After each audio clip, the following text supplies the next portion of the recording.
ก็ต้องขอโทษด้วยเนอร์อุบิเหตุไปหน่อยเพราะว่าอาตมามาจ้าไปหน่อย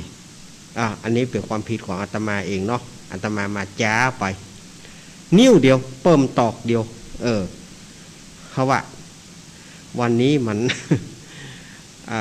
ขัดข้องทางเทคนิคหลายๆอย่างอาตมาก็เลยมาจ้าไปน้อยหนึ่ง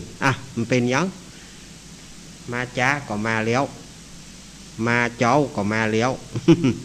ไหนๆก็มาละเนาะตกหัวก็ลวดแอบน้ำนะกะสถาญาติโยมมาจ้าก็ลวดไปเลยลวดลวดจ่าไปเลยไม่เป็นยัง วันนี้รายการสารธรรมยามบ่ายยามค่ำสารธรรมยามบ่ายยามแรงตามปกติจะเป็นหลวงลุงชัยวัฒนาคเสโนเป็นผู้ดำเนินรายการแต่ว่าวันนี้ท่านก็ติดศาสนกิจติดธุระก็เลยได้มอบหมายให้กับผมอาตมาภาพสามเณรรักปัญโยนันท์แห่งวัดสันเหมืองตำบลหนองล่องอำเภอเวียงหนองล่องจังหวัดลำพูนมาเป็นผู้ดำเนินรายการมาตกมาแตนเปิ้นวันนี้ ท่ามกลางบรรยากาศที่ร้อนเนาะ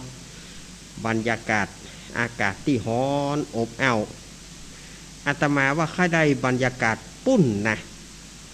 วัดพุทธศรีคีรีอาตมาค่าได้อากาศนั้นเอามาอยู่ทั้งลุ่มไปนะมันเย็นสถาญาติโยมมันเย็นมันหนาว วันนั้นไปบรรยากาศหนาวอาตมากับประมาทมวยพระตูมบ่ไปมีหนาววันนี้อาตมาภาพก็มาบริหารเวลา2 ชั่วโมงตั้งแต่บ่าย3 โมงถึง5 โมงแรง วันนี้อาตมาภาพก็จะอยู่กับศรัทธาญาติโยม4 ชั่วโมงแล้วก็พักไปช่วงหนึ่งก็มาปะกันทำกรรมก็2 ทุ่มถึง4 ทุ่ม2 ทุ่มถึง4 ทุ่มก็มาปะกันทำกรรมหนึ่งเนาะ รายการสารธรรมยามบ่ายยามแรงนี้ก็มาจ๋าสู่ศรัทธาญาติโยมต่างสถานีวิทยุแห่งนี้อันมีสถานีวิทยุคลื่นพระพุทธศาสนาการศึกษาและวัฒนธรรม 104.50 เมกะเฮิรตซ์วัดไผ่หินตำบลสุเทพอำเภอเมืองจังหวัดเชียงใหม่โดยเมตตาธรรมของหลวงพ่อของท่านอาจารย์ท่านพระครูสมุวิสุวัตวรกิจโจสถานีวิทยุวัดพระบาทอุดมน้ำบ่อสาวา อำเภอฝางจังหวัดเชียงใหม่ 100.25 เมกะเฮิรตซ์โดยเมตตาธรรมของพระเดชพระคุณหลวงพ่อสุจิตตานุรักษ์ท่านอาจารย์จำเริญโชติธรรมโมแล้วก็ตุ๊ปี้โจ สถานีวิทยุห้วยตองศักดิ์เรดิโอธรรมะของชุมชนวัดห้วยตองศักดิ์ตำบลขวงเปาอำเภอจอมทองจังหวัดเชียงใหม่โดยเมตตาธรรมของหลวงพ่อวาปีวรมณิตกับท่านอาจารย์ชวริตชัยวังโสนี่ 98.75 เมกะเฮิรตซ์สถานีวิทยุ 106.25 เมกะเฮิรตซ์มนต์เสียงธรรมอำเภอแม่แจ่มตั้งอยู่วัดบุพารามตำบลจ้างเคิงอำเภอแม่แจ่มจังหวัดเชียงใหม่โดยเมตตาธรรมของหลวงพ่อมงคลวิสิทธิ์แล้วก็ท่านปรัตน์อุทัยทั้ง2 ท่าน2 อุทัยสถานีวิทยุบ้านทุ่งเรดิโอ 89.50 เมกะเฮิรตซ์โดยพ่ออุดมแม่เทียมวันพุทธวงศ์วันนั้นเปิดเป็นเจ้าภาพถวายไฟฟ้าโซล่าร์เซลล์ที่วัดพุทธศรีคีรีเนาะพ่ออุดมเปิ้นตาล9 ต้นกับสถาญาติโยม อนุโมทนาเนอแล้วก็สถานีวิทยุศรีปันเงินอำเภอสันป่าตองสถานีวิทยุบ้านแป้นเรดิโอสถานีวิทยุแม่วางเรดิโอตอนกลางวันนี่จะประมาณตะยะบ่นักบ่หนาถ้าตอนกลางคืนไปก็จะเพิ่มแหมหลายๆสถานีเนาะ ภาคกลางวันนี้ก็จะประมาณเมื่อ10 กว่าสถานีที่อาตมาว่ามาปะกันวันนี้เป็นวันอังคารที่5 กรกฎาคมพุทธศักราช 2565 เดือน10เหนือเดือน8ใต้ออกมานี่ขึ้นมานี่7 ค่ำวันพรุ่งนี้เป็นวันพระวันศีลเนอร์ศรัทธาญาติโยมวันพรุ่งนี้นะเป็นวัน8 ค่ำอังคารหน้าจะเป็นวันยังอังคารหน้าจะเป็นวันห่อวันดาแล้วเพราะว่าวันพุธหน้าจะเป็นวันเข้าพรรษาแล้วจะเป็นวันอาสาฬหปูชาเป็นวันเข้าพรรษาจะเริ่มปฐมตั้งแต่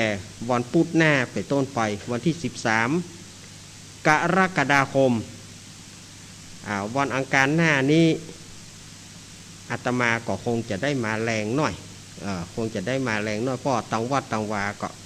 เปิ่นจะมาเพียววัดเพียววากาอันที่เปิ่นจะมาตานเตียนกาตานขันเข้ากันมันจะเป็นละวุกละวูอาตมาก็คงจะได้มาแรงหน่อยอังคารหน้า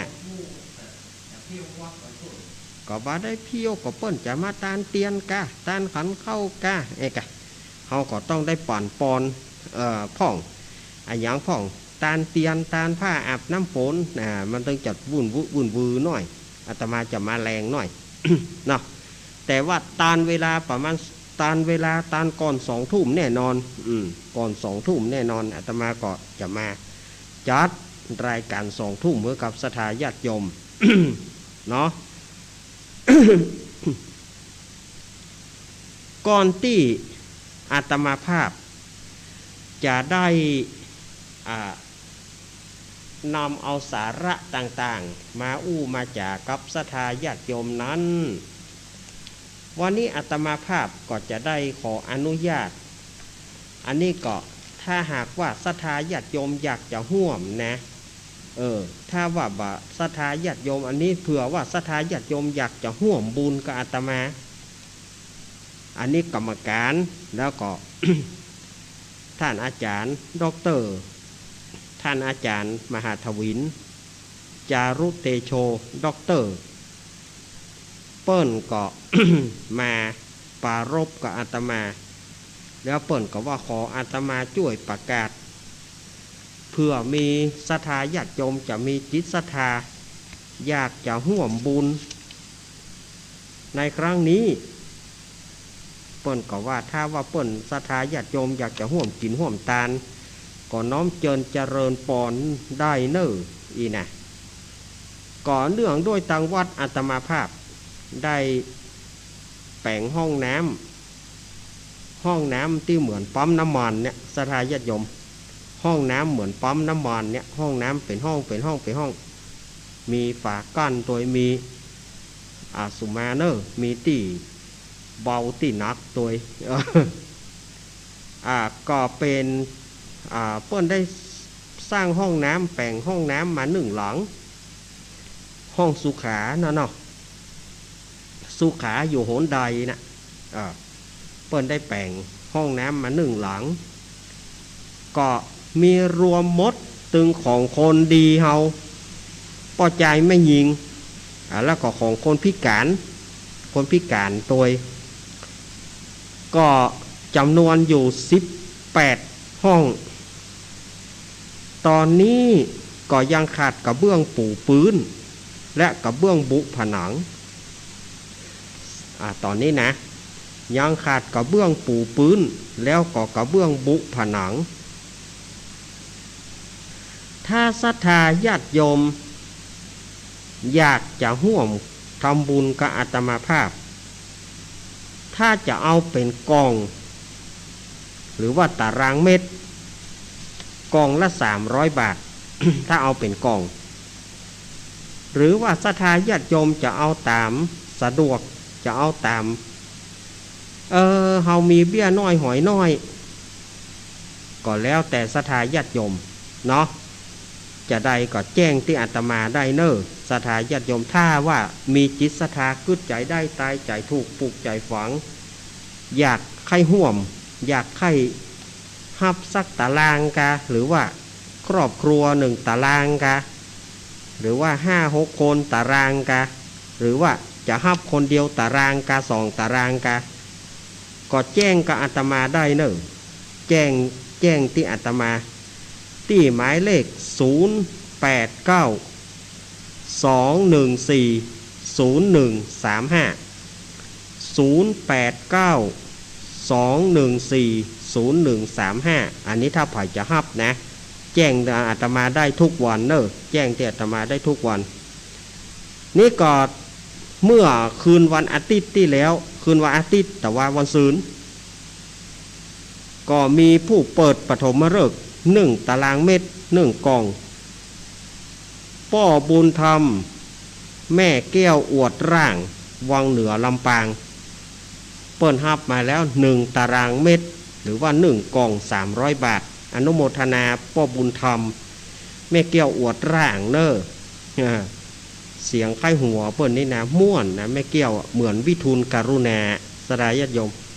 หายได้ฟังพระหายได้หานพระเอกวิทูลกรุณาเนี่ยเสียงแม่แก้วจะไข้หัวเหมือนวิทูลนะ เปิ้นก็ฮับเปิดปฐมฤกษ์อีแม่ฮับ1 ตารางเมตร1 กล่อง300 บาทถ้าไผ่จะฮับอยากจะฮับจะห่วมก็โทรมาที่อาตมาเนอะ089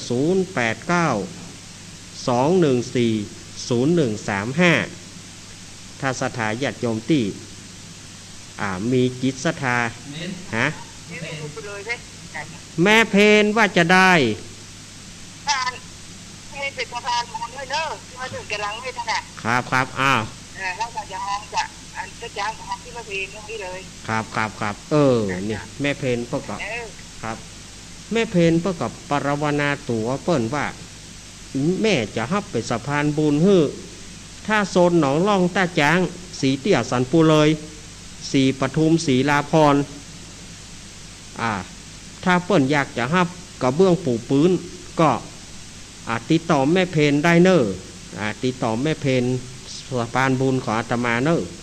นี่เปิ้นก็ถวายปรวนาตัวเป็นสะพานบุญอนุโมทนาสาธุแม่เพนเนอะแล้วก็ศรัทธาญาติโยมที่อยากจะห่วมตะวันตกวันออกขอกใต้หัวเหนืออยากจะห่วมก็ติดต่อกับอาตมาได้ทุกวันเนาะยกเว้นแต่ช่วงจัดรายการต้องเปิดสายก่อนต้องเปิดสายก่อนเปิดสายแล้วญาติโยมอยากจะห่วมก็อนุโมทนาสาธุเนอะแล้วก็จะไปลืมเนอะแจ้งไว้ล่วงหน้าเลยก็เชิญชวนคณะศรัทธาญาติโยมไปห่วมทำบุญ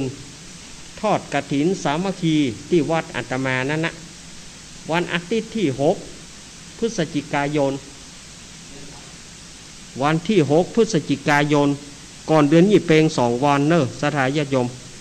ก่อนเดือนยี่เปง2 วันวันที่6 พฤศจิกายนป่าใจออกภาษาเลี้ยวก่อนถ้าไผ่อันนี้ก็ปุ้นใกล้ๆปุ้นอาตมาจะแจ้งแห่งกรรมเพราะว่ามันยังก่อยอยู่เนาะมันยังก่อยอยู่อันนี้ก็เปิ้นฝากมาเปิ้นว่าฝากมาขอความร่วมมือจากศรัทธาญาติโยมเนอะเปิ้นก็ขออาตมาเป็นสะพานบุญอาตมาก็เชื่อมต่อสะพานบุญแม่เพนก็เชื่อมต่อสะพานบุญไปแถมอนุโมทนาเนอะ เมื่อมาปะกันวันนี้แล้ววันนี้อาตมาภาพก็ขออนุโมทนากับน้องวีรวุฒิมาดเมืองน้องวีรวุฒิมาดเมืองหรือว่าน้องเบี้ยวน้องเบี้ยวนักร้องนักข่าวที่อยู่จังหวัดเชียงใหม่เนาะน้องเบี้ยววันนั้นเปิ้นได้มาถวายเตียนเข้าพรรษาวัดปากตางเจริญวัดดอยน้อยหลายๆวัดเปิ้นไปแล้วก็เปิ้นฝากกันเทศมาเปิ้นฝากกันเทศว่ากับเจอาตมาได้ฮับละแล้วเปิ้นว่าประกาศเมื่อวานเอาเนอะเมื่อคืนนี้ผมมันลับไปขอประกาศถ้าว่าตุปี้ได้มาจัดภาคเมื่อวาน ภาคแรงๆก็เอาอ่านชื่อผมกำเนิดน้องวีรวุฒิมาดเมืองเปิ้นจะตานไปหาคุณพ่อกำพลมาดเมืองที่ได้ล่วงลับดับขันไป อนุโมทนาน้องเบี้ยวเนอร์อันนี้เปิ้นก็เป็นเจ้าภาพการเตะการทำมาแล้วภาคกลางคืนก็ยังมีแถมเนอร์ภาคกลางคืนก็ยังมีแถมนาคอยู่ที่เปิ้นฮับการเตะอันนี้ต้องเมื่อคืนปืนเพราะว่าสถานีวิทยุตังเจียงไฮจะฮับภาคเมื่อคืนอาตมาจะได้มานั่งอู้นั่งจ๋าจะได้มาอนุโมทนาบุญกับท่านทั้งหลายวันนี้อาตมาภาพก็จะได้น้อมนำพระสัทธรรมเทศนา ปืนบ้านปืนเมืองวันนี้อาตมาภาพก็จะได้น้อมนำธรรมมหาจาตุเวสสันดรชาดก การที่เก้าคือว่าการมัทีหรือว่าการมัตสีทำการมัทีหรือว่าการมัตสีนั้น ตามปกติเปิ้นจะใจเน้นน้อยหรือว่าตุเจ้าที่เสียงน้อยๆเสียงพลิ้วลิ้วเล่นลมแต่ณบัดเดียวนี้เน้นน้อยมันก็บ่ค่อยมีเน้นน้อยที่เสียงเก่งๆก็บ่ค่อยได้เฮียนกันบ่มีภัยจะมาสืบมาซ่อนกันอาตมาภาพก็เลยเป็นตัวแทนของภิกษุสามเณรนำเอาธรรมมัททีหรือว่ามัสสีเนี่ยเอามาเทศน์ให้กับสถาญาติโยมทางร้านที่เสียงตัวเก่าก็บ่ค่อยดีเท่าที่ควรนะอาตมาออกตัวก็เนอะ เสียงตัวเก่าก็บ่ค่อยดีแต่ก็เมื่อญาติโยมอยากจะฟังเทศน์ฟังธรรมมาอาตมาก็จะได้มาเทศน์ให้ฟังในลำดับต่อไป อาตมาออกตัวก่อนว่าเสียงอาตมาเนี่ยในพักหลังนี้ หลังอายุ50ขึ้นไปแล้วเนี่ยหลังอายุ50ไปเนี่ยเสียงมันบ่ค่อยมีพลังสถาญาติโยม เสียงมันบ่ค่อยมีพลังไปละพักหลังนี่นะมันยุ่งเหมือนกันนะเฮ้ยมันยุ่งเหมือนกันนะเฮ้ยบ่จ้างจะว่าได้เนาะสังขารธรรมอย่างตู้หลวงเกี้ยวเนาะตู้หลวงเกี้ยววัดหม่อนจอมพอจานแล้วเตะทำเจ็บพอถึงวันอาทิตย์มามรณภาพไปเหี่ยสถาญวันพุกนี้ตังคณะคลื่นสีขาวเฮาก็จะไปกันนอกวันพุกก็จะไปกันไปเป็นเจ้าภาพเตะแล้วก็สวดอภิธรรมของตู้หลวงเกี้ยวธรรมดาอาตมาภาพก่อนอนุโมทนาบุญตัวเนอ เอาละเพื่อบ่ให้เสียเวลาอาตมาภาพก็จะได้น้อมนำธรรมมหาจาตุการมัตสีหรือว่าการมัททีการทวนเก้ามาเทศน์ให้ศรัทธาญาติโยมได้ฟังกันเนาะ นะโมตัสสะภะคะวะโตอะระหะโต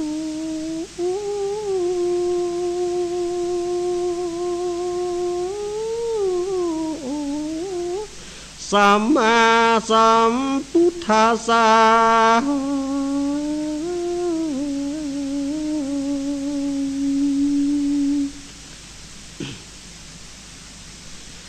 ยังปันนาตังรัญญามหาปตวิงุณาเตตวาพระมานาสาปิญญาปุณเตสุติเนสุยาวาพระมาโลกาเอกโกระหารังจาตังอะโหสี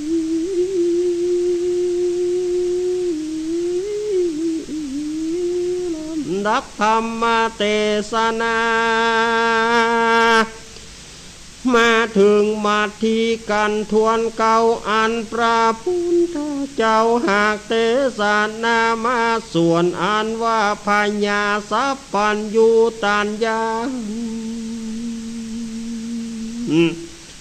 อันใดอันประเสริฐอันโพธิสัตว์เจ้าโต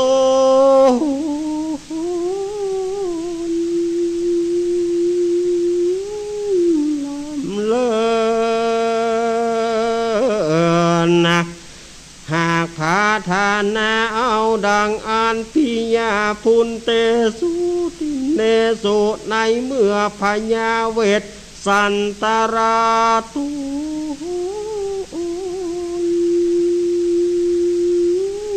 ผ่านแพ้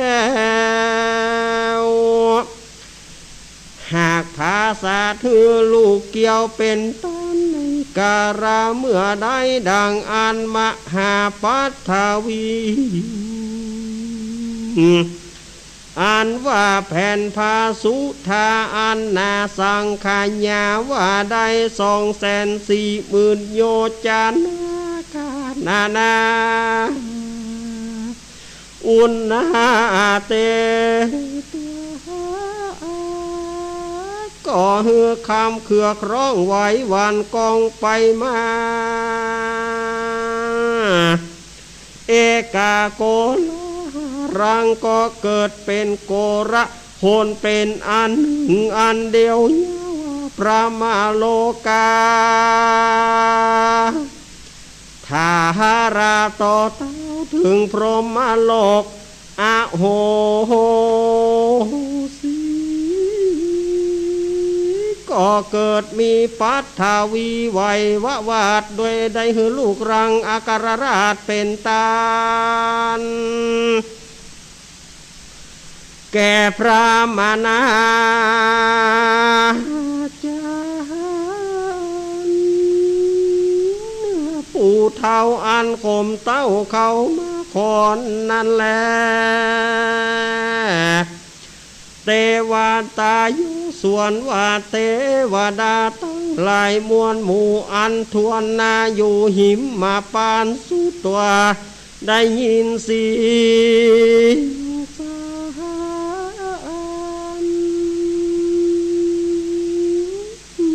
แอบแห่งงาเกี่ยวแกนไทยสองสาลีพระบุตรีจำกว่าพรามเท่าดาจำไปเทวดามีหัวใจปานจอกแตกร้อนให้แรกกังวลโกราหุเทวดาเจียงนาจึงออกปากเจียนจากกันว่าฉันนี้พิกาวานางราชมาทีสะหลีผ่านแพ้วมาถึงกูเกี่ยวเมื่อยามวันหลอนว่านางบ่หันสองโสพันพี่น้องเกี่ยวร่วมต้องแม่อุดมนางก่อเตียงจักมาเวตาวนโศกเศร้าการนางหูว่าพระคือลูกเต่าเป็นตานางพญาก็จักเล่นไปตามห้อยตีนอันใหญ่อันน้อยข้าคอยแล่นไปหา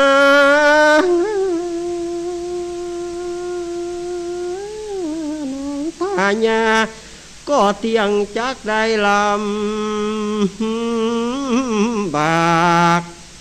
สะเวอให้ตุกยากหากเลือจากกินแลเทวดาพาสไรการชานนี้แล้วจริงจังบังคับเทวบุตร3 ตนวิเศษว่าสู่เจ้าจุงไปไก่กับเป็ดเป็นเนื้อเนตร3 ตัว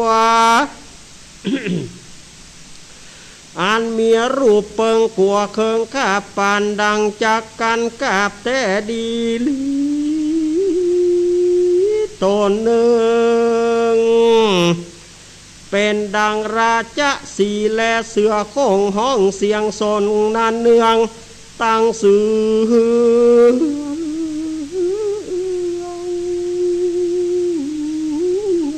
ผ่านลงลามาพกอยู่ท่าโหนตานางพญาตีจอมแควบเฮือนางตาแหบหายอยู่วอนนะขอ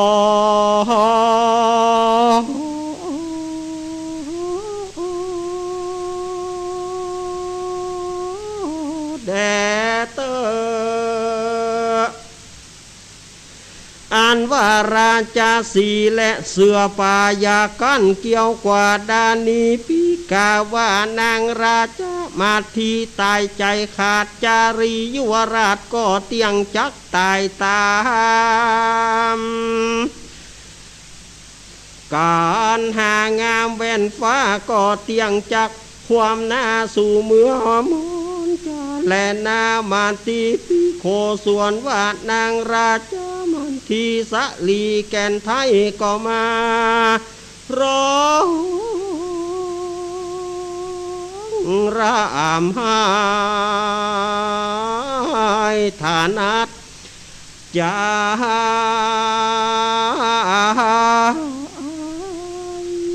น้ำตาไหลอาบนาตุกเต้าฟ้านอเรรนเพราะว่าหักลูกตนจะใจห้องรำให้จูวันเป็นดังคนพรานอยากไร้หาลูกไม่มาชานทุกคืนวันค่ำเจ้าหามาเลี้ยงลูกเต่าสองสาลีแลนนาอีตังสุวรรณหาริตังอันว่าเขาบินขามงามจืนจ้อยนี่ก็เอามาหือนางนาดน้อยแม่กัน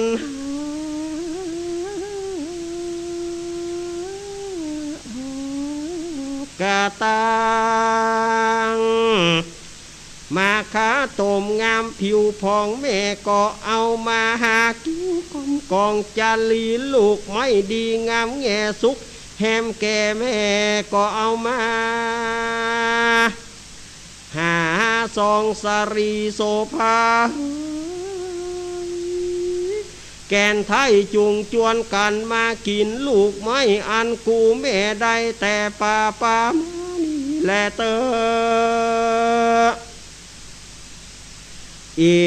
ตังมุลลารินโนอันว่ารากบัวขาวน้ำจะจอนหวานอ้วนอ่อนเอาใจหมากม่วงใสบ่อสาวตั้งหมากเมาหากกินล้ำลูกไม่อย่างหลายหลากน้ำเพิงหากจือจานก็อันเจิญนะพระผู้บานเลิศแล้วจงเรียกลูกเกี่ยวแม่มาสาว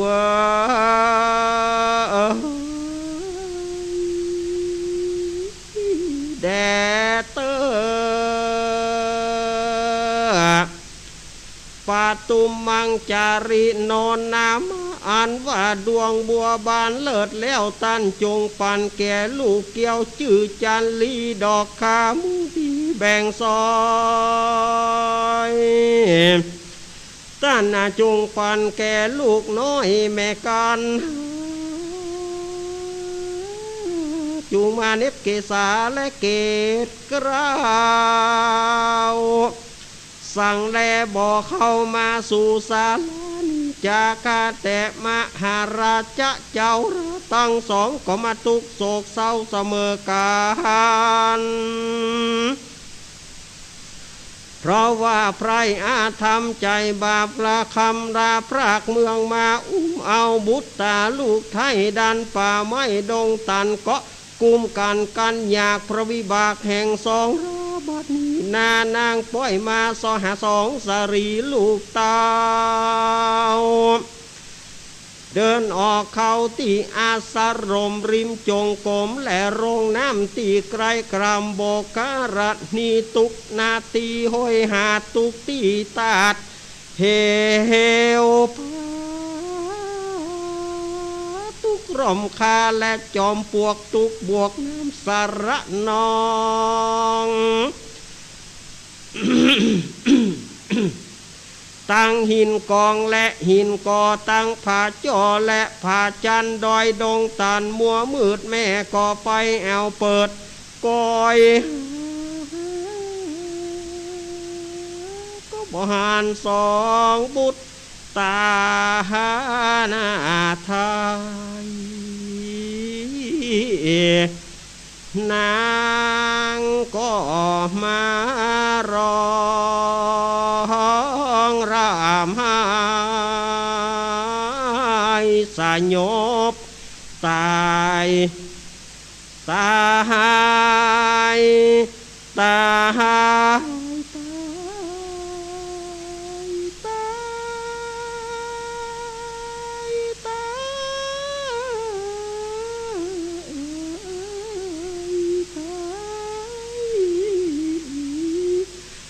อีนั้นพระสมสายแก่นเงาฟังลูกมานั่งเฝ้าดูใจดูใจ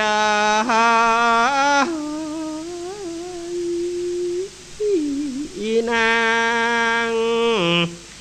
ว่าสะดุการาสาลีคิงบางเฮ้ยนอนเนาทานนาตีนี้บ่ใจเป็นตีเจ้าปีเมื่อมนหลอนว่านา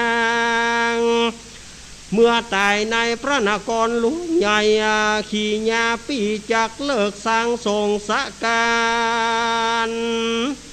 ดาปาริคานตันตอดหยาดน้ำรอดไปหาฝูงตาเอาอาแห่งเจ้าเขาก็จะมาอยู่เฝ้าเป็นปริวารทุกประการแห่นแห่บ่ใจจันลาคอนแม่ไว้หือเปล่ามองได้ปีจักหือคนตั้งไหลแปลงปราสาทงามจันแหลมจักหือจังเต็มขีดเขียนเอาตีห่อสาวปีจักหือปันด้วยผ้าใส่ตั้งจ่อฟ้าและยองปีมีตังรูปกินนารีแอนฟอนนาถือดอกส้มเปิงเป่ามีตั้งรูปเดือนดาวเดรดาษปีจักหือจังปู่จันลาดแต้มรูปนากาบวงบาทกอดเกี่ยวตินลงใส่ตั้งดอกจันปวงและมอมไม้รูปกาตายเต้นเปื่อนมังกรมีตั้งรูปติปพยาธรและมานีกากตั้งรูปนางน้ำและนากีรูปหัตถีจางมาทุกทวนนาเสือสิงมีตั้งรูปผู้หญิงสมจันแหลมใจจูบแก้มร่มใจรูปเมฆาไลเดรดาษเครือวันวาดสนสารมีตั้งรูปดอกบัวบานงามสะอาดดอกะป้านหยาดเจโจนดอกนิรูปบนเขียวอาตุ้มดอกเกี้ยวหนุ่มแก้มใบจางก่อนใหญ่งามสะอาดภาษาดแก้วแววยุงตั้งกองลูสูร้อยจันไม่แก่นคันจันสะมุนเหล่าแวงมันสวะสวาดภาษาดแก้วเรื่องไรมีจิตใจงามสะอาดน้ำแต้มหยาดดูเปล่าดอกบัวขาวยศวางแมงปู่สว่างบินบนเครือวันสนแสนสิงขายยิงเกี้ยวยิงตกไปถ้าบอบความปีจักใส่รูปดอกบัวพายถ้าบ บอกง่ายปี้จักใส่บัวแว่นฟ้า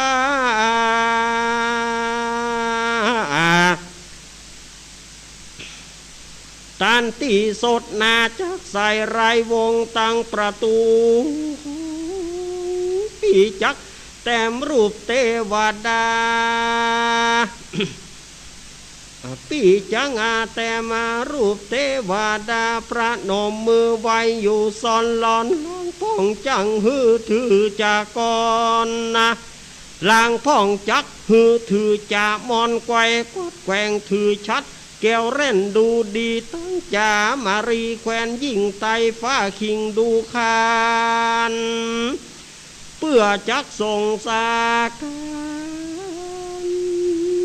เป็นประมาณดังกล่าวมานี้แล้วพี่จักแต่งรูปบอกไฟมาเกี่ยวเล่นตามดินจังป่ารอบบินเร็วแร่นบอกไฟรูปจังแสนเสียงข้างบอกไฟรูปมาปกห่างเต้นตวงบอกไฟรูปวางเต้นร่วงจับบินบนบอกไฟรูปแรดโยนเป้าเปิบแล่นพาเพิบเลยกันแล่นปอมควันงะงาดปานดังใส่ฟ้าฟาดธรณีฝุ่นหนาพงทุลีปอมืดกุ้มอากาศกุ้มไปบนโหนอากาศปีจักหือจังผู้จาราแต่งไฟโหนตาย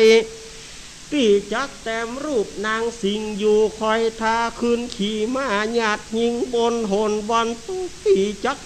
เหือแต้มรูปคนขึ้นขี่จ้างแล่นขึ้นมั่งจดเจือตั้งโหนปีจักแต่งปีจักแต้มรูปติดพญาธรและนางฟ้าขึ้นขี่ม้าอาสาดนหัวก็งอนน้องก็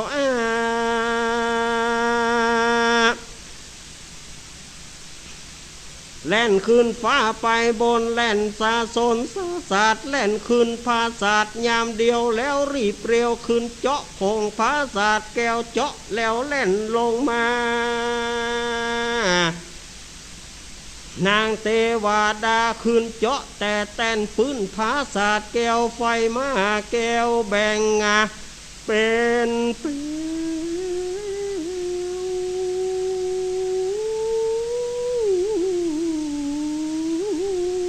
ควรไฟเขียวสวะสวดน้ำเต็มหยาดกอง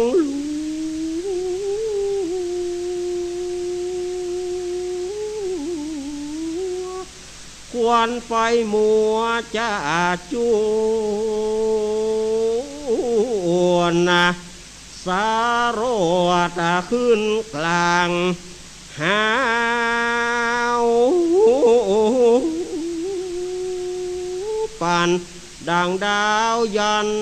ฟ้ายามนั้นกูปี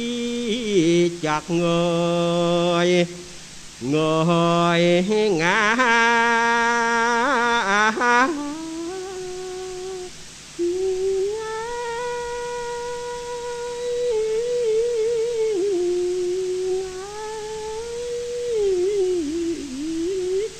เงียงหน้า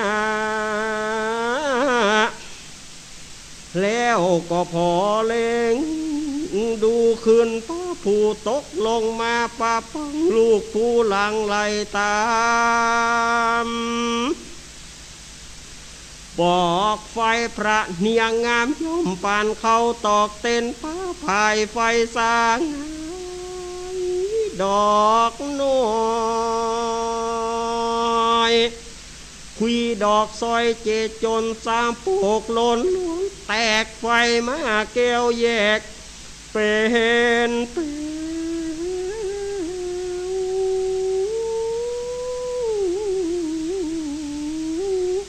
ควรไฟ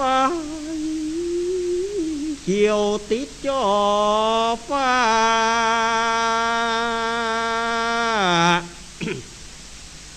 ปานกราบดังจากบิ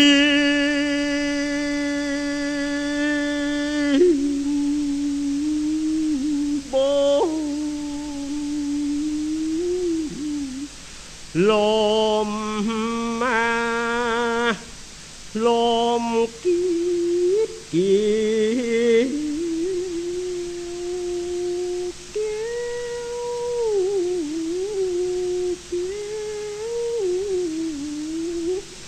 ปานกล้าวปานจะมายกเอาผ้า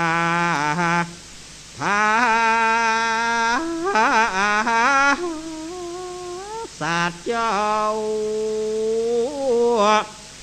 ปานจักมายกเอาผ้า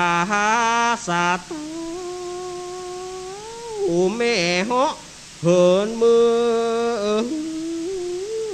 บนปีกาตามสันนี่แล้วเพื่อจักเลิกซากสร้างทรงสาการนางพญามาแต่ก่อนดูราผาเดดูรานางสายใจเฮยน้องเกี่ยวนางแม่มาดับจิตตายเหียแล้วตีกลางไฟบ่อะไรละปีตาตีนี้พี่บ่มี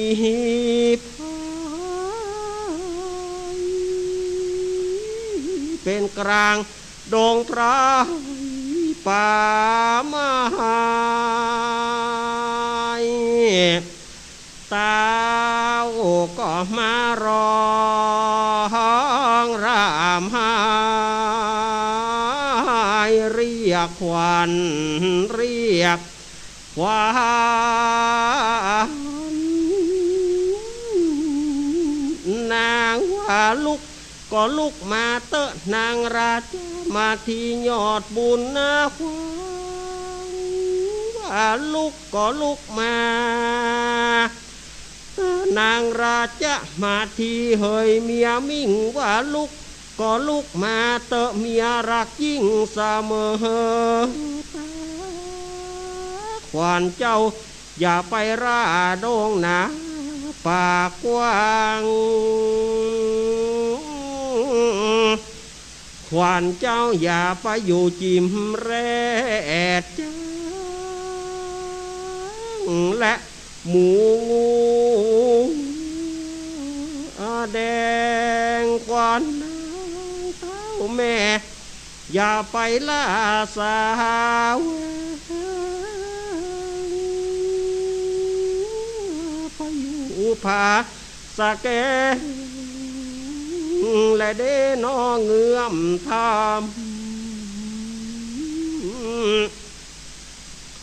กลัวว่าหินจากน้ำผาคุบลั่นเอาจากวันเท้าแม่อย่าไปล่าดง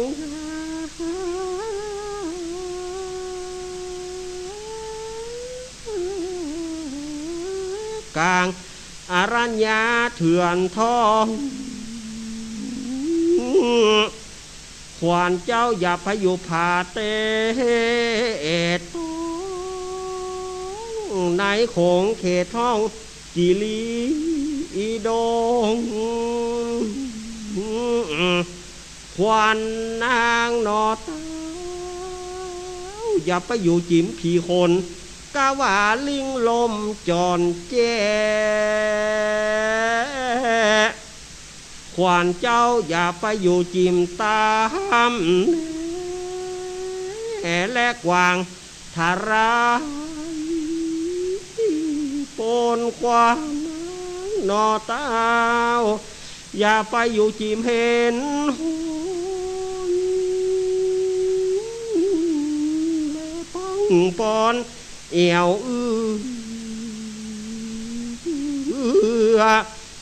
ขวานเจ้าอย่าไปอยู่จิมแม่ล่ะนายไพรขวาน นอเต้าอย่าไปอยู่จิมีมานะและฟานเปิบโขกกองขวานเจ้าอย่าไปอยู่ผาเตดที่ผาจ้อและนอผาจานควันนอเต้าอย่าไปแสวงหาหัวมันและเดนอลูกไม้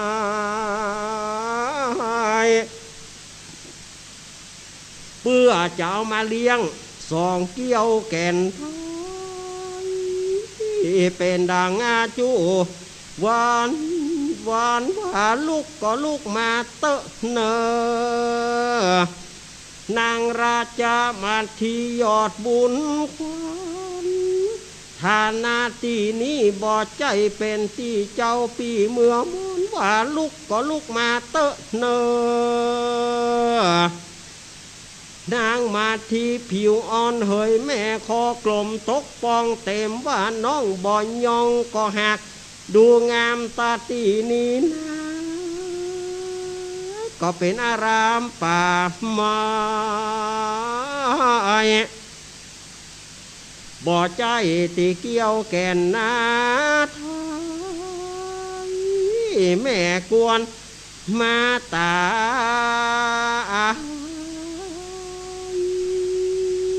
ว่าลูกก็ลูก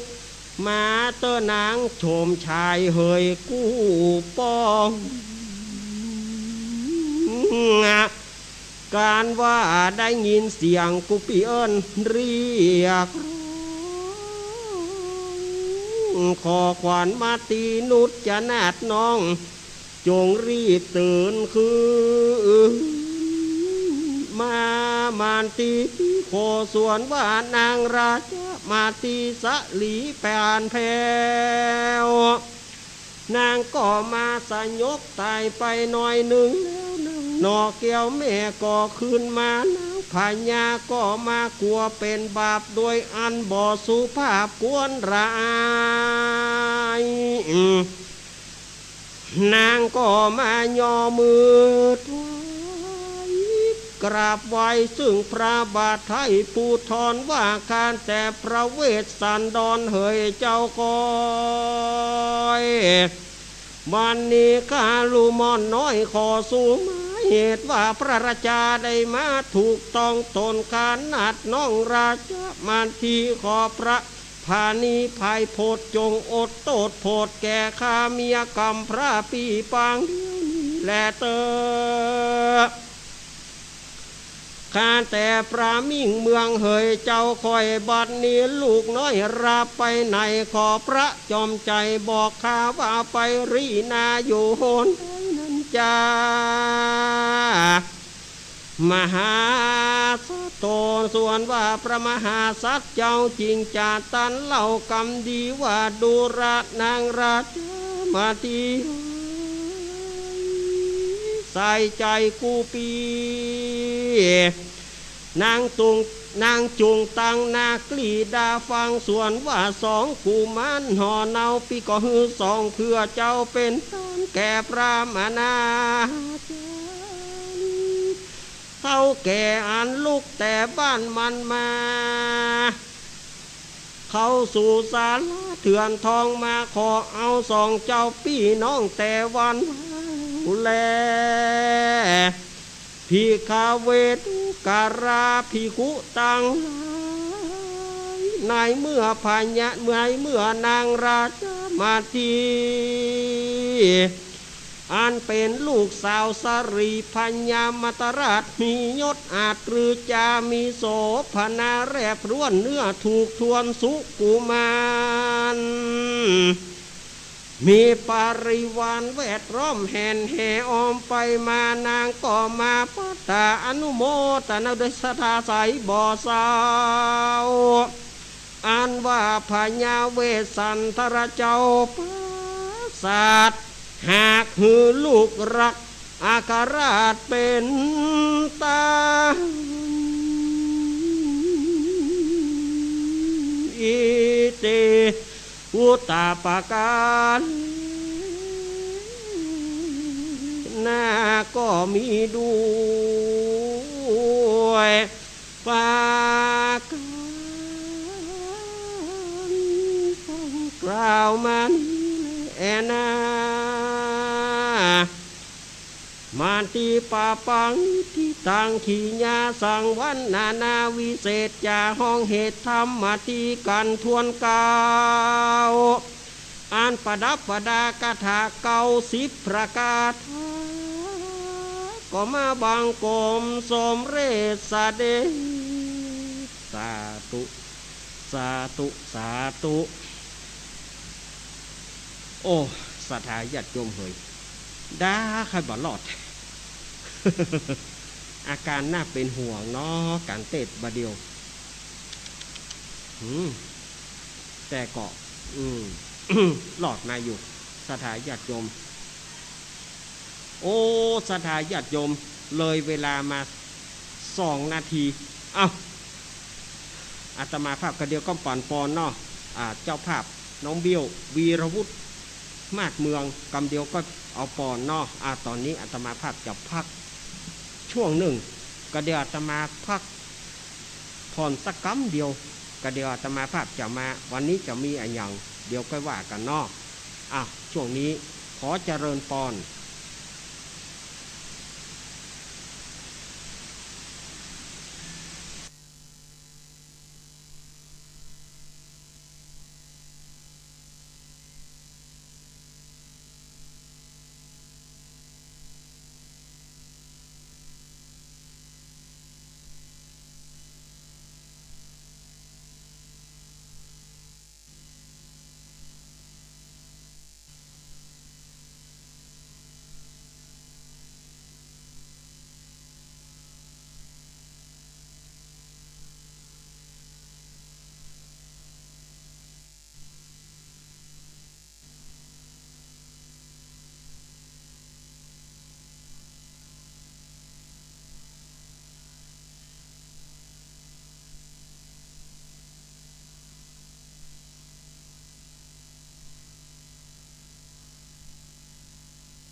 ศรัทธาญาติโยมสาธุชนทั้งหลาย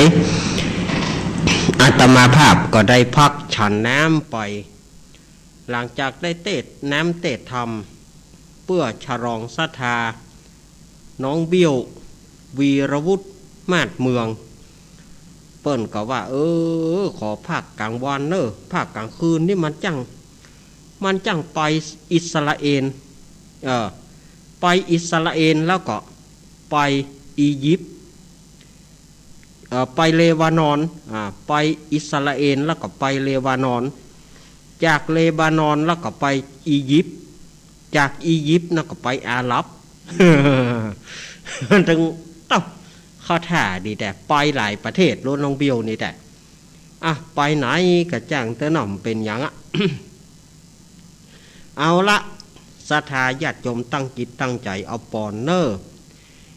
วังหุนตุดีแหละอาจารย์ในวันนี้ก็หากว่าเป็นวันดี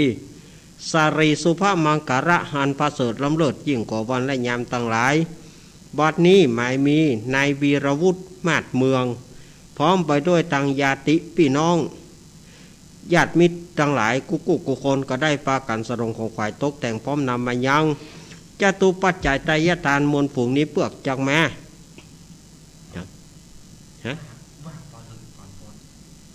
ก็น่าจะเพื่อจังมาอุทิศนาบุญส่วนกุศลมวลฝูงนี้ไปหาญาติพี่น้องทั้งหลายที่ได้ล่วงลับดาวขันไปขอให้เขาเจ้าทั้งหลายหมายมีเพื่อจักตานไปหาป้อกำพล ป้อกำพลมาศเมืองและญาติมิตรพี่น้องขอได้รับพระนาบุญสุกุศลมูลฝูงนี้แล้วขอแผ่ผายนาบุญสุกุศลให้ยังนายวีรวุฒิมาศเมืองเพื่อได้อยู่ดีมีสุขพ้นจากเคราะห์เกณฑ์เป็นภัยต่างๆบ่เพื่อได้มาใกล้ทีฆาการบันนี้น้องนำมายังโจกปีโจกเดือนโจกวันโจกยามอายุปีอายุเดือนอายุวันอายุยามไปใจในทีฆาการบันนี้นั่นจุงจักมีเตี้ยงแต่ดีหลียะถาวรีวหาปุราปริปุเรนติสาครังเอวะเมวะอิโตทินังเปตานังอุปคปติอิชิตังปฏิตังตุมหังคิปะเมวะสมิสตุสัพเปปุเรนตุสังกปาจันโทปนารโสยถามณีโชติระโสยถาสัพปิติโยมิวจันตุสัพพะโรโกวินัสตุมาเตภวัตวันตารายโยสุขีติกายุโกภาวะอภิวาทานาสิริสานิจังวุธาปัจจายโนจัตตารโอธรรมาวัฏันติอายุวันโนสุขังพระลังสาธุสาธุสาธุได้ปั่นปอนเนื้อกับน้องเบี้ยวเนาะศรัทธาญาติโยมสาธุชนทั้งหลายปีนี้ผ่าจะไปฟังธรรมพ่องจะไปฟังธรรมวัดจะไปฟังธรรมในวัดในวาจะไปฟังธรรมะวันยายกาจะไปฟังธรรมวัดปืนเมืองกาเนี่ยบัดเดี๋ยวนี้เปิ้นเอาอย่างก็กำพร้างัวตองอีกะกำพร้างัวเขาตอง แล้วก็เรื่องอะไรอย่างก็จ้างเจ็ดหัวดอกบัวปันกับอีกะฮะที่เปิ้นเอามาลงงั้นนะกำพร้างัวตองแล้วก็จ้างเจ็ดหัวดอกบัวปันกับที่เปิ้นเอาทำมาลงปีนี้ บางวัดเปิ้นก็จะเตดทำที่เปิ้นบ่ได้เตดเตื้อที่เปิ้นซื้อไว้บ่ได้เตดมาหลายปีแล้วจะเอามาเตดทำเรื่องอย่างก็ว่าการไปบางพ่องเปิ้นก็จะฟังธรรมะบรรยายห้องก็จะฟังรถด่วนขบวนพิเศษ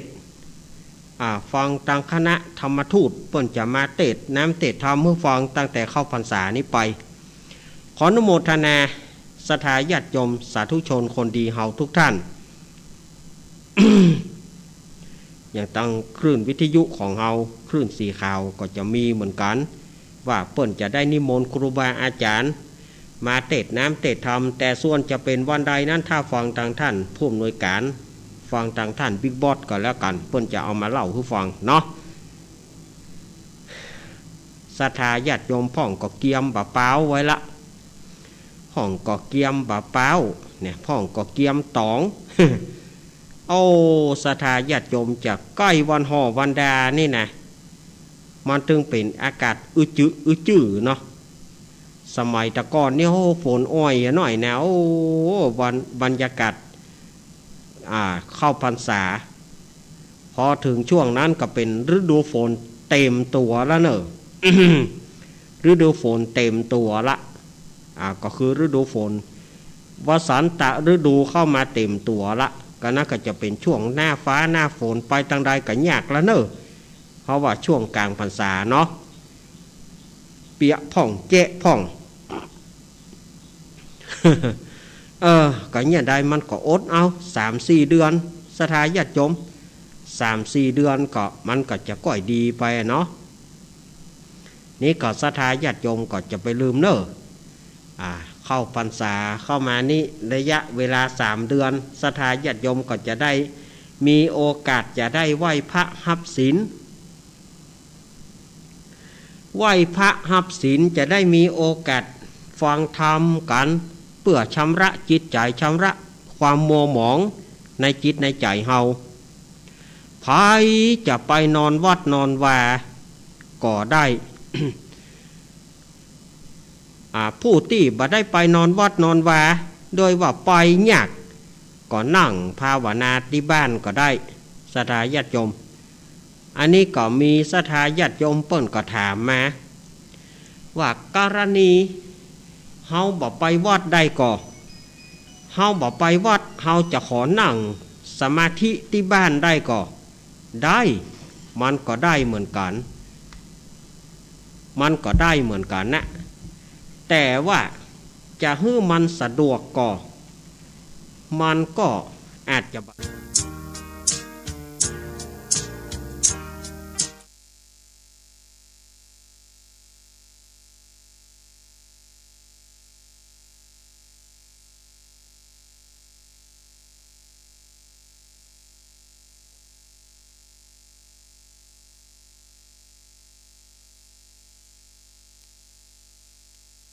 หิว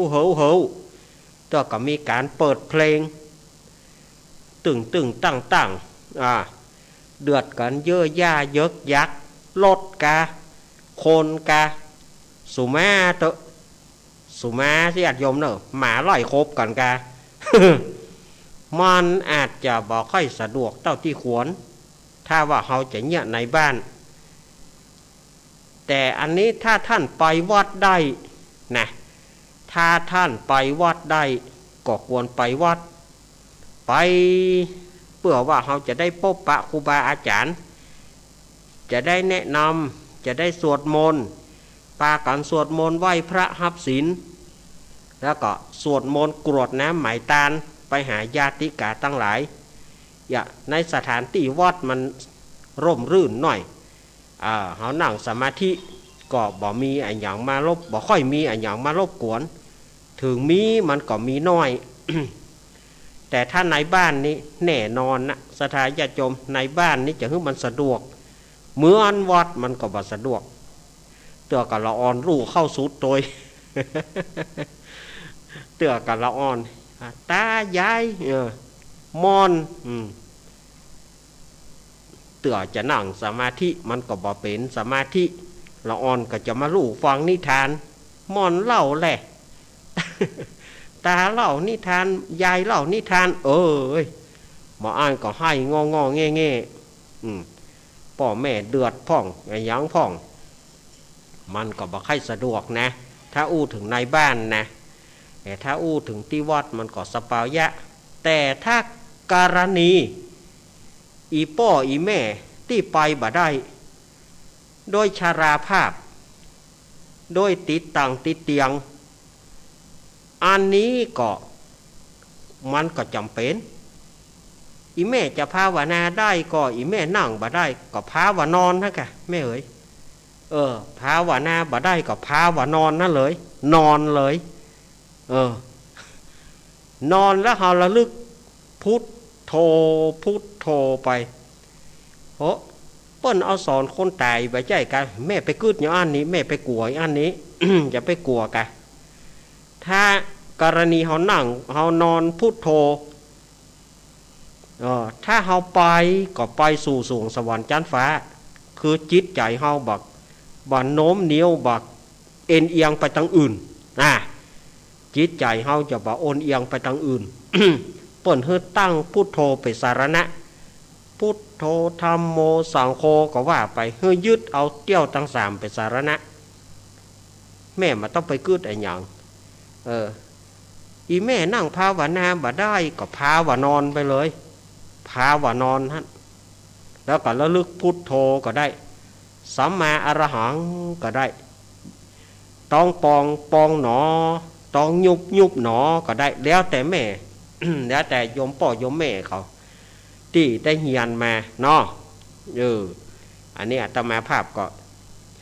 ในช่วงพรรษาเขาจะเนี่ยได้ก็อาจารย์ก็ได้นะกะอย่างที่อาตมาว่านะภาวนานั่งภาวนาบ่ได้ก็นอนภาวนาภาวนอนไปเลย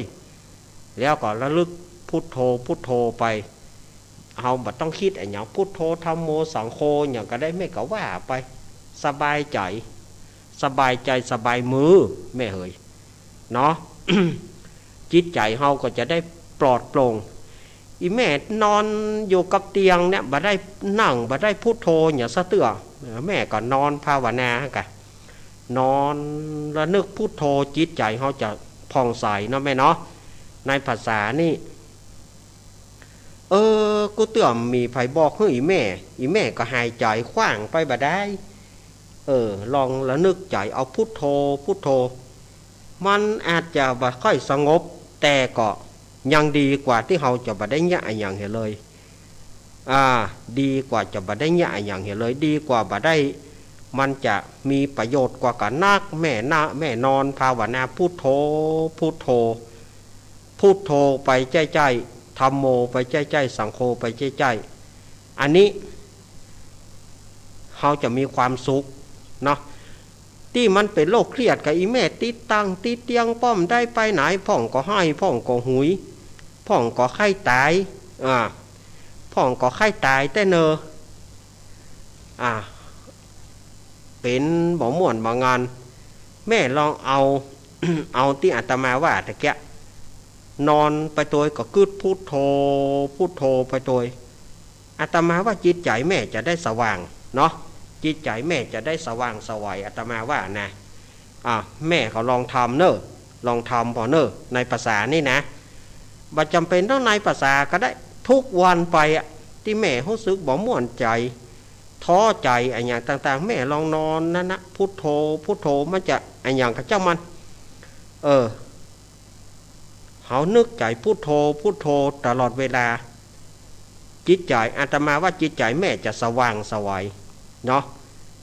อาตมาว่าอีแม่จะสว่างสวัยแม่ลองทำป่อลองทำพอเนอะเอาละศรัทธาญาติโยมวันนี้อาตมาก็เสนอนาสาระเทศธรรมก็เทศไปละ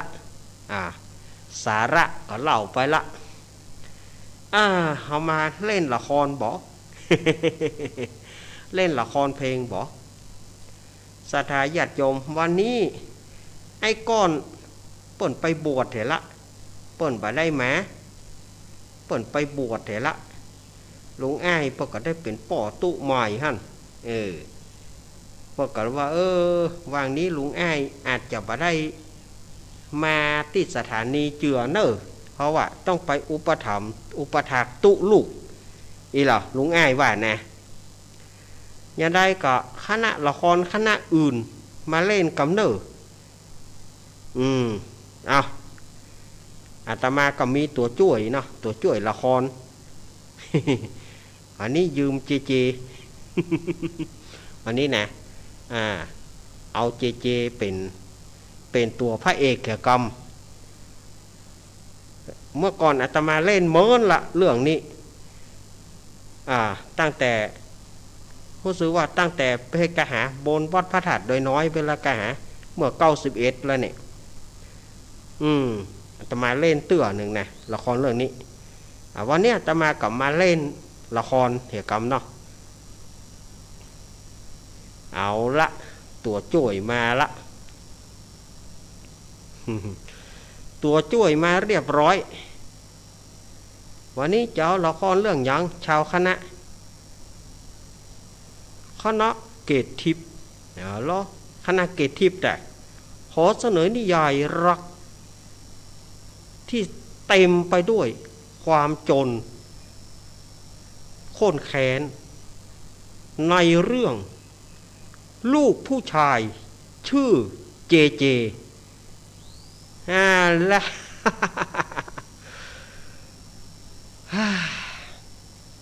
คณะเกตทิพย์ขอเชิญท่านฟังลูกผู้ชายชื่อเจเจมาละ คนอย่างเฮามันเป็นคนตุกคนยากไปทางใดเปิ้นก็บอกว่าเฮาตุกนั่นเนี่ยเฮาไปฮัก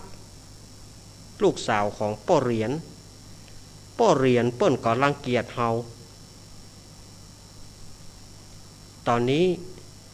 วันนี้เฮารู้สึกปลอดโปร่งน่าจะป้อเหรียญน่าจะบ่อยู่เฮาจะไปเอี่ยวหาลูกสาวเปิ้นกำล้อหันกลมมองอ่ะเฮ้ยกลมมองน่าจะเข้าท่าแต่ อุ้ยขอสุแม่ตมาอย่างจะเหมาะผมจะไม่เอี่ยวหาลูกสาวป่อนะครับกูบอกตั้งหลายครั้งแล้วไม่ก่อการจะมาเอี่ยวหาลูกกูเนี่ยจะต้องเป็นคนมีเงินจะต้องเกรด A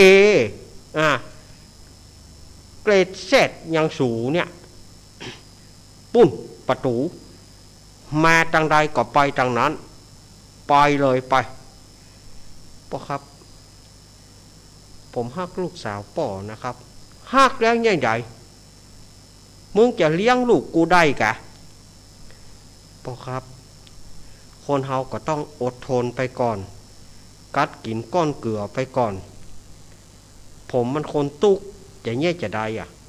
เมื่อคนตุกแล้วจะมา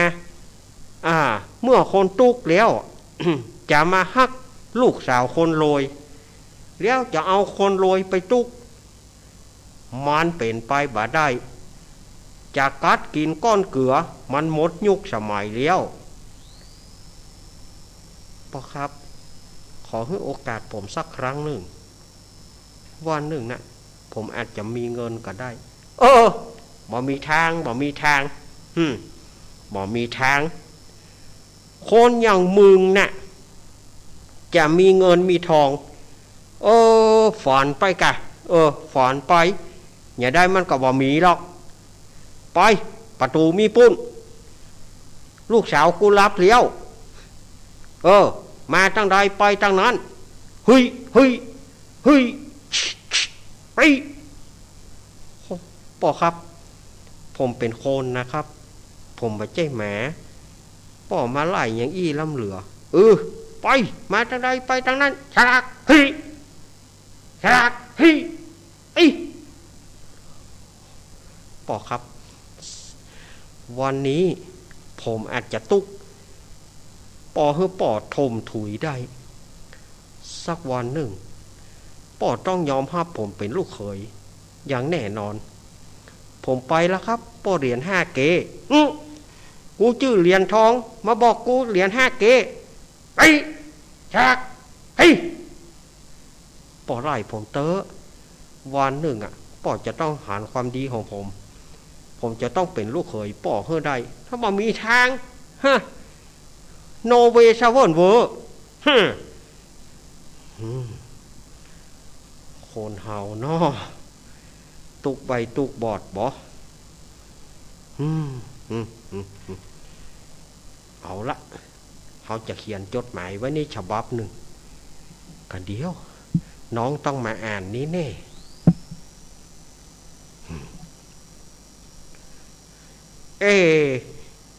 จดหมายไผมันแนบหัวนี่แน่จดหมายไผไม่นี่ไผเอาจดหมายมาแนบหัวนี่มาชุกหัวเนี่ยชุกโกนเสาหัวเนี่ยอ่านพอกันเหรอ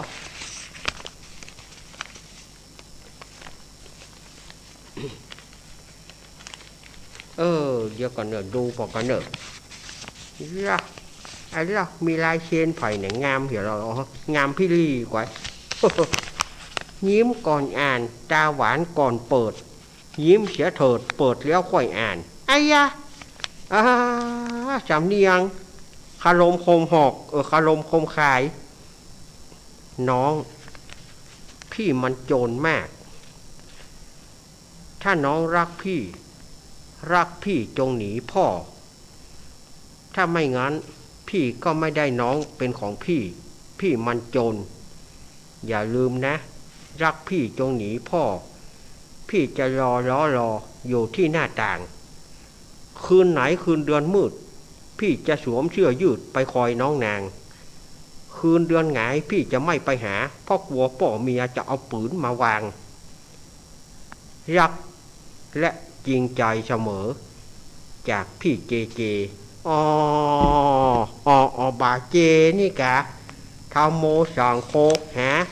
จวนลูกกูหนีแหละฮะจวนลูกกูหนี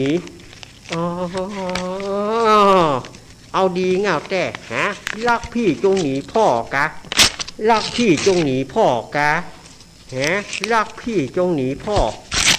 รักพี่จงหนีพ่อเอาแล้วบอกเฮ้ยป่อมันไปปะเขาใส่แหมแล้วอย่างใดนี่ตัวไผ่ตัวมันนะเว้ยหลวงพ่อโกยวัดหน้าตั้งตัวไผ่ตัวมันนะเว้ยเฮาคนตุกอย่างเงี้ยจะได้นะฮะสาธุเทวดาทั้งหลายพลโตเทวสังขายโยเทวบุตรเทวดาทั้งหลายที่อยู่สิ่งสถิตที่นี่ถ้าบุญข้ามีขอให้ข้ารวยพ่องเตอ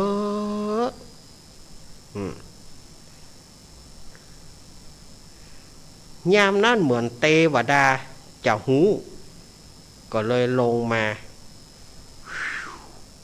จีเฮ้ยเอาละป่อจะฮื้อของดีซื้อเลข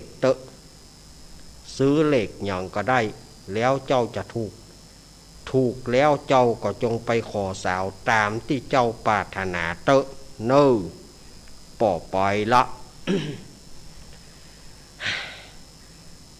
หันเลขออกมาโอ้ผมได้5 ใบรางวัลที่1 5 ใบ616 632 616 632 12 638 64 34 65 30โอ้โอ้ยปูธโมสังโฆ5 ใบ 30 ล้านโอ้ก็ถ้าผมเป็นพ่อเลี้ยงแล้วผมเป็นพ่อเลี้ยงเจแล้วโอ้เนี่ยใดขอพ่อหลวงดีกว่าเว้ยขอพ่อหลวงไปเป็นเท่าแก่เฮ้อดีกว่าพ่อหลวงครับพอยนะผมครับพอยไอเจก่อครับโอ้มามีอย่างก็หามา พ่อหลวงครับบัดนี้ผมฮักสาวลูกสาวของพ่อเหรียญผมจะให้พ่อหลวงไปขอนะครับปู่เหรียญนะกะพ่อหลวงบอกไปขอมันชอบคนรวยคนทุกข์มันบ่ใจเอาแล้วพ่อหลวงไปก็เต้าก็ว่าแมงเม่าเข้ากล่องไฟพ่อหลวงก็จะพลอยโดนด่าไปตัวน่ะกะมาโดนด่านะครับพ่อหลวงหอยบอกคือพ่อหลวงนะตอนเนี้ยผมถูกรางวัลที่1 5 ใบครับฮะโอ้เป็นว่ามึงคิงเป็นว่ามึงมีเงินแล้วกะครับเอาบ่อาอย่างนั้นพ่อหลวงจะไปขอแล้วก็ไปแต่งงานกันเลยแล้วก็พ่อหลวงก็จะช่วยสินสอดแถมเงินพ่อหลวงจะเอาเงินพ่อหลวงใส่ไปแถมเข้าท่าดิบ่เฮ้ยโลเวลานัดตะไดเขาไปวันนี้เลยบอกพ่อหลวงฮะไปวันนี้โอ้โล โอ้ไอ้ป้อเลี้ยงเจนี่มันด่วนแต่โอ้เอาเฮบะน่ะยกกันมากไปเอาปูเหรียญหน้าตายสักคำเหรอเอาปูเหรียญมันตากหงายสักคำเหรอเออแห่ไปขันมากป้อหลวงจะเป็นเก้าเป็นก้อนฮือเออ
โคสามลาสักคำเหรอเอาโคสามลาเอาสามเตื้อเนอะสามเตื้อ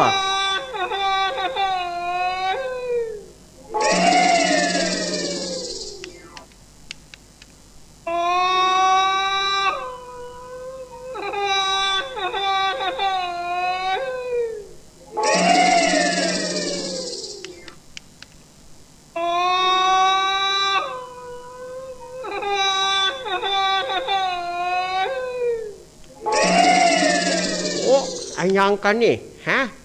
ไอ้ยังกันนี่ขันมากไฟแห่เข้ามาบ้านเฮาโลใช่นี่โอ้มีป้อหลวงเป็นเก้าเป็นก้อนเหียแห่ขันมากเข้ามาโฮสามลานี่โฮตึ้งนี่ฮะโอ้ไอ้ยังกันนี่ป้อหลวงอ๋อสวัสดีป้อเลี้ยงเหรียญโอ้สวัสดีครับป้อหลวงโอ้ว่าเจ้ว่าแห่ขันมากไอ้ยังเข้ามานี่โลเนี่ยบัดเดียวนี่โอ้ก็ขันมากไอ้เจโอ้ไอ้ป้อเลี้ยงเจน่ากะฮะโอ้ป้อเลี้ยงเหรียญบ่ฮู้กะมันถูกหวยมันถูกหวย5 ใบ 30 ล้านดูโอ้เป็นว่ามันมีเงินหาว่ามันเป็นคนตุกโอ้โอ้ลูกเขยที่ฮักของป่อลูกเขยที่ฮักของป่ออีกาที่แรกจะป้าหนีลักพี่จงหนีพ่ออีชมก็เป็นลูกเขยของป่อที่แท้จริงมาป่อหลวงโอ้ฮับกะลูกเขยของป่อหอมแก้มหน่อยเหรอแก้มซ้ายแก้มขวาหน่อยเหรอนั่นกะเป็นลูกของป่อนั่นเนอะหันก็ครับป่อผมบอกว่าวันหนึ่งป่อต้องฮับผมเป็นลูกเขยเพื่อได้ป่อก็หันว่าลูกเป็นคนมาหมีแต่ตอนนี้หันเยี่ยวหันเยี่ยวเนอะสวัสดีครับคุณผู้ฟังแต่ก่อนนี้เพื่อนเรียกผมไอ้เจแต่เดี๋ยวนี้ผมเป็นเสียเจแล้วครับผมขอประกาศให้ทุกคนรู้ว่าผมลูกผู้ชายชื่อเจอีเก๋าเป็นว่าคิง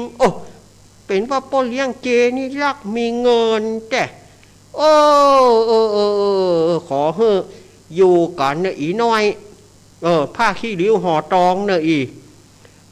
ฮักษาน้ำใจกัน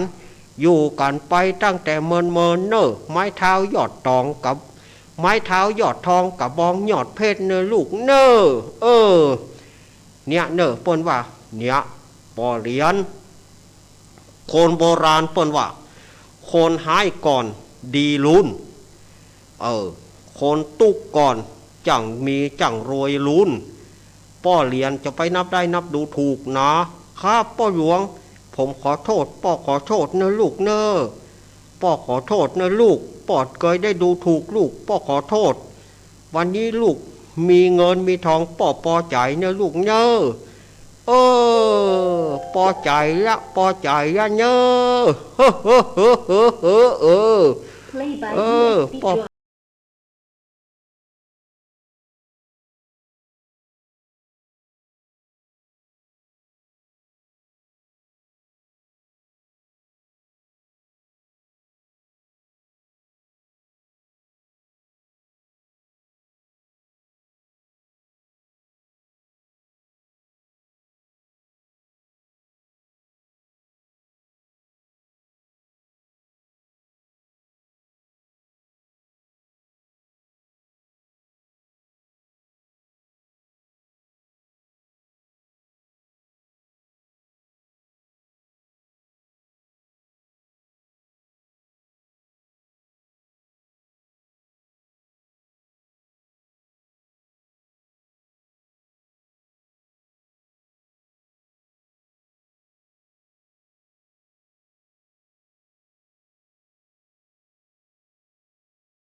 ขนาดเกตทิพย์หน้ามันอย่างบางงามแต่บางงามว่าอีหน้าเหี่ยวยุ่งย้ำน่าจะเป็นคณะจีพิกอีบออย่าไปว่ากันอ่านกาจะไปว่าจะนั่นแน่เนาะคนหล่อคนหนึ่งหล่อชาวคณะเกตทิพย์นี่นะ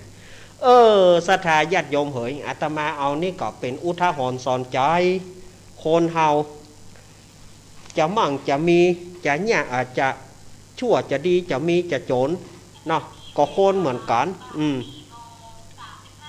ก็คนเหมือนกันเนาะศรัทธาญาติโยมอย่าได้ดูถูกกันคนโจรคนรวยไม่ช้าก็ม้วยมรณะคนดีคนบ้าไม่ช้าก็ตายเหมือนกันนะศรัทธาญาติโยมเนอะอย่าได้ไปดูถูกคนว่าคนเป็นอย่างนั้นอย่างนี้เนาะคนเนี่ยศรัทธาญาติโยมว่าไปว่ามาเปิดสายแล้วเนอะ4:40 36 นาทีอ้าวเปิดสายแล้วกันเนาะได้เวลาแล้วหรอป่นจะอู้จะจ่ากันอยู่แล้วเนาะอ้าวอาตมาวางสายแล้วเนอ0892140135อาตมาวางสายแล้วฮั่นโทรมาแล้วกวยอ้าวเดี๋ยวกันเนอะจะเริญปอนแม่อุ้ยฟังคนแรกนะเจ้าแม่อุ้ยอินเจ้าการลือเนาะวันนี้การลือเนาะครับลือฟังก่อนลืมมาก่อนได้เปรียบก่อนเจ้าอุ้ยอินหรือใหญ่ม่วนดีเล่นละครม่วนเนาะโอ้อยู่ใกล้ที่เครื่องสตาร์ทให้5 บาทเนาะอุ้ยอินครับยินดีอุ้ยอินเนอร์อุ้ยอินปุณณเสมิงมาก่อนละเนอร์สถาญาติโยมเจริญปอนไว้ค่ะครับน้องเบี้ยวนะครับพอจากทุกปีเรียบร้อยเด้อแล้วก็ขอบคุณเจเด้อที่อยู่กันตอนนั้นขอบคุณเจเนาะขอบคุณเรื่องอะไรครับช่วยเหลือห้องน้ำเรื่องครับแล้วก็พี่น้องศรัทธาประกาศเข้าไปกันกินเนาะเจก็ช่วยเหลือผมจนถึงขึ้นรถเลยครับจนถึงขึ้นรถเนาะครับลงผมขึ้นรถเลยครับโอ้ดีละของขอบคุณเจเด้อปีหน้าของผมจะได้ช่วยเหลือกันอีกเนาะปีหน้าปากันแถมจะได้ปาถึงทุกปีถึงเจเลยเนาะหน้ากะจะได้สนทนากันได้ว่าครับผมเป็นกำลังใจให้ทุกปีครับขอบคุณน้องเบี้ยวเนอร์น้องเบี้ยวนักร้องนักข่าวน้องเบี้ยวนี่นะเป็นถึงนักร้องเป็นถึงนักข่าวจะเริญปอนเจ้ามาประการเจ้ามาแล้วปีเฮาฟังแล้วว่าเลี้ยงเจถึงก็เลี้ยงได้ปะนี่เลี้ยงเหมือนกันเนอะเลี้ยงที่สมัยคนงานบ้านดอนเนี่ยฟังเล่นนอนฟังตลอด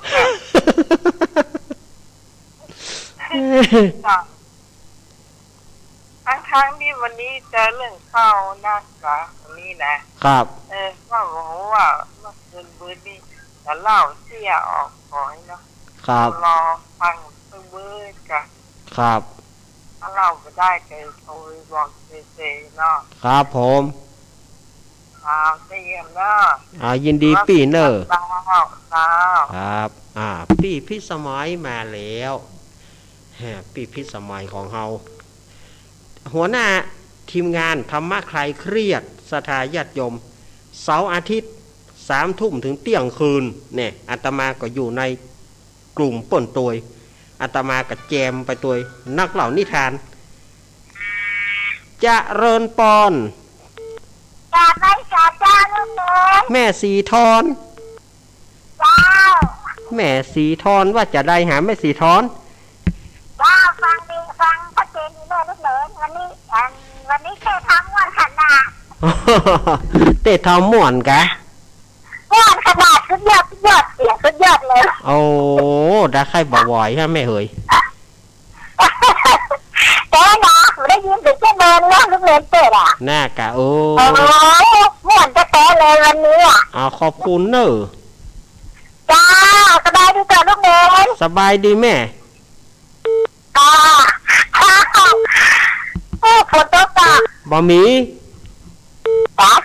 ในประการนี้กำลังมืดเดือนนี้นะกำลังมืดเนาะจ้าเป็นกำลังใจเลยทุกเดือนเลยยินดีอีแม่สีทอนเนอจ้าดีเนอแม่สีทอนเปรมจิตจ้าไว้สาเจ้าครับก็เดี๋ยวแม่สวรักษ์จะมาละเดี๋ยวแม่สวรักษ์จะมาละแม่สีทอนมาแล้วหรอ0892140135 0135อ้าวมาไม่ไหนอย่าตะกี้สอนมาตืด15สายบัดได้ครับสถาญาติโยมเจริญปอนไปทางใดเหียมาแล้วก็เจริญปอนลูดเจริญปอนมาจะจ่ายยาวอยู่แน่ยายพรยายพรอย่างละครตลกดีล่ะตลกกะตลกดีกะตลกไปหมดเลยขอบคุณเจ๊ได้เป็นพระเอกกันเลยเจได้เป็นพระเอกแต่จ้าตัวเองจำได้ละหน้ากาหน้ากาถ้าโดนนั่นก็เนาะสบายเลยเนาะสบายมากมากนะยายพรเนาะเดี๋ยวทำก็หมดอ่ะครับละครจะได้ถ้าฝนมาตกจะฟังอยู่เนอะครับถ้าฝนมาตกเนาะยายพรมันเด่นนี่บอกอ้อยหน่วยแล้วนะมีฝ้าห้องก็บ่มีกำลังกูจะอ้อยยินถ้าฝนมาตกก็ดีถ้าฝ้าบ่อนะขอบคุณยายพรเนอะถ้าฝนตกอยู่อันฝ้าบ่อห้องอีกฟังได้อยู่ฝ้าบ่ห้องได้เนาะขอบคุณยายพรก่อนเนอะเบิ้งก้อยปลากันเนาะยายพรร้องงัวแดงสันกำแพงเชียงใหม่ยายพรนี่เขาแฟนคลับเป็นผู้ฟังเหมือนล่ะนี่เจริญปอนมาตรการเจ้าเนนจากทางใดแม่มาเหสีแม่มาเหสีแม่สนมจำก็ได้แล้วจ้ะได้ละแม่สนมบอกกันวันนี้ละครคณะแก่ทิพย์เหรอคณะเกตทิพย์หรอวันนี้นะแก่ทิพย์อย่าเพิ่งเรียนมานักจะยินคณะจีพิกหน้ามันแก่หน้าแก่กะแก่ทิพย์คณะจีพิกหน้ามันเหี่ยวยุ่มย้ำมาหรอเขาจะจีพิกหรือแก่ทิพย์ดีกะ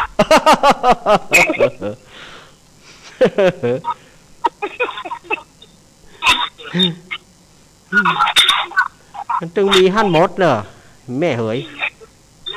มันตึงมีนี่หมดในมันตึงมีในนี่หมดให้กับเนี่ยดีกับเนี่ยได้อันเจ๊ก็เป็นพ่อเลี้ยงหน่อมเดี๋ยวนี้เนาะเปิ้นเป็นพ่อเลี้ยงไปตามที่ร้านมาแต่เนาะแต่ถ้าเป็นแต่นี่ยืมสักหน่อยอะเนาะยืมสักหน่อยอะจะไปหยังเอาไปโมกกับเบื้องห้องน้ำไม่ได้ไม่ใช่หยังเป็นยังฝันอาจจะเป็นจริงก็ได้แล้วลูกเนาะน่ากะยินดีอีแม่สนมเนอยินดีแม่สนมเนอสบายดีกับลูกสบายดีแม่สบายดีแม่ก็กุ๊กกะนาโมนี่ก็ดำเนิน73แล้วบ่ลูกเนาะน่ะเฮ้ยเนี่ยได้มันแม่เฮ้ยใจเพิ่นมานักก็ลูกเนาะน่ากะขอบคุณเนอจ้าแม่สนมปุ่นสันทรายแม่สนมสันทรายปุ่นมีก็0892140135จะเริญปอนจ่ายเลยเด้อแม่เพนมาแล้วเด้อแม่คำปานเปิ้นฮับ1ตารางเมตรเด้อแม่คำปานเปิ้นฮับ1ตารางเมตรแม่คำปานจอมทานนี่เนาะยินดีกับแม่คำปานจอมทานสันปุเลยความไม่บ่คำเนาะเปิ้นตาลหาป้อคำเปิ้นตาลความไม่คำปานนี่ไงยินดีเด้อไม่เพนไม่คำปานจอมทานมาฉันไม่เพนหลังมอยเอา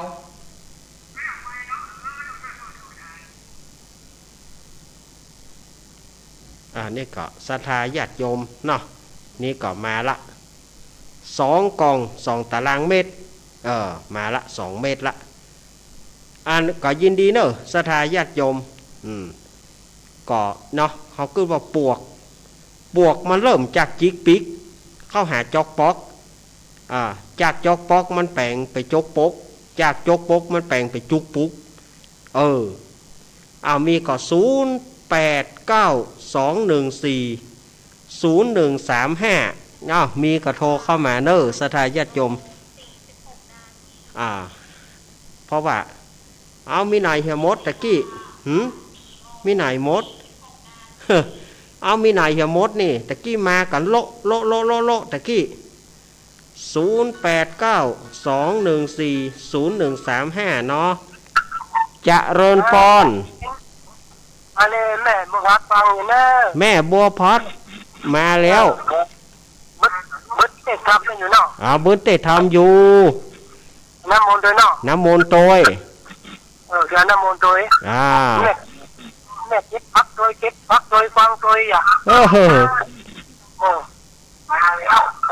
ว่าแต่เรื่องนี้เนี่ยก็จัดดีเด่นบางฝั่งนะครับภาษาเรื่องเวนเนอร์ครับแม่บัวพัดกุลันมาละแม่บัวพัดนี่เปิ้นก็วันนั้นเปิ้นปาคณะมาหาอาตมาก็ม่วนอกม่วนใจเนอะเจริญปอนการนมัสการเจ้าแม่ฟังอยู่เนอะจากตั้งใดมีโพธารามเจ้าแม่สุเกี้ยวคำอ้วนแม่สุเกี้ยวแม่ฟังได้น้อยเดียวเราขั้นกระจกไปฟังได้น้อยเดียวแหมแม่ไปที่ไหนแม่ไปกาดมาคุณก็ฟังทำไมอีแม่ไปกาดอีหนอเฮ้ยไม่เป็นไรแต่ไม่ได้ฟังทำไมเนาะจ้าก็ฟังแหมไม่เนาะอีแม่เฮ้ยยินดีเนอะ